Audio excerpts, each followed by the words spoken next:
गांव पिपरा में एक पुराना कच्चा लेकिन बड़ा सा मकान था। उसी में रहते थे शंकर लाल, एक ईमानदार लेकिन दब्बू किस्म के आदमी। शंकर की पहली पत्नी थी सावित्री, जिसके उसे कोई संतान नहीं हुई।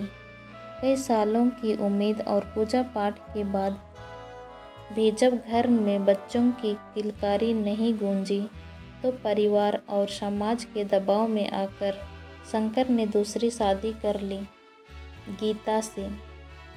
शुरुआत में सब कुछ शांत रहा।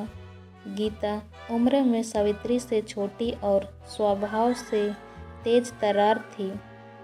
वह जानती थी कि सावित्री इस घर में पहली है, लेकिन उसका अपना भी हक है।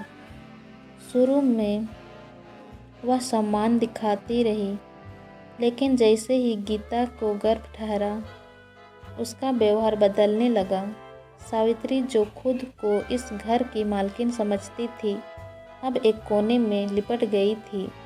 गीता का हर दिन तानों से भरा होता।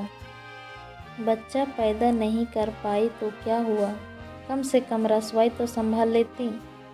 अब इस घर की असली बहू मैं हूँ, औरत वही जो घर को आगे बढ़ाए। शंकर इन लड़ाइयों से दूर भागता। वह खेतों में ज़्यादा वक्त बिताने लगा। घर में दो औरतें की जलती आंखों को चुपचाप गूंजते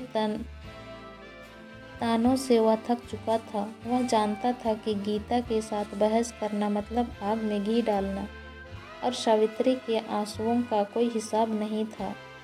एक दिन रसोई में हल्दी गिराने की बात पर दोनों इतनी भयंकर लड़ाई हुई कि सारा गांव सुन उठा। तू मेरे हाथ की बनी रोटी नहीं खाएगी तो मत खा, अपने आदमी से अलग रसोई बनवा ले।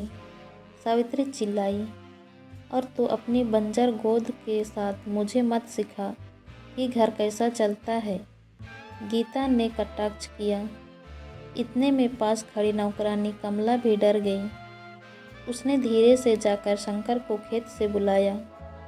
शंकर जैसे ही घर में आया, दोनों औरतें एक दूसरे पर चिल्ला रही थीं और आंगन में मिट्टी के बर्तन टूटे पड़े थे। दोनों की आंखों में आंसू भी थे और क्रोध भी। बस करो दोनों, ये घर है या अखाड़ा? शंकर ने पहली बार आवाज़ ऊंची की। सावित्री ने धीरे से कहा, मैंने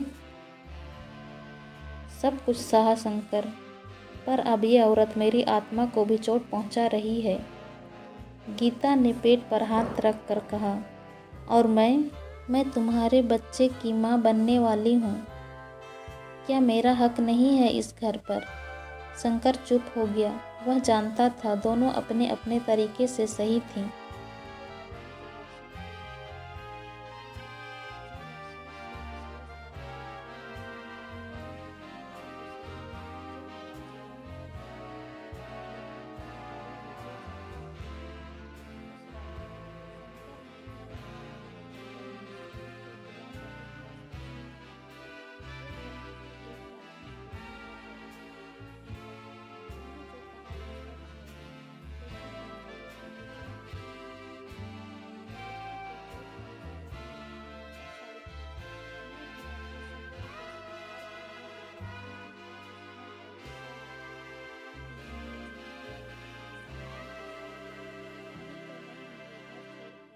चला जाऊंगा। दोनों औरतें स्तंभ रह गईं। पहली बार शंकर ने कुछ ठोस कहा।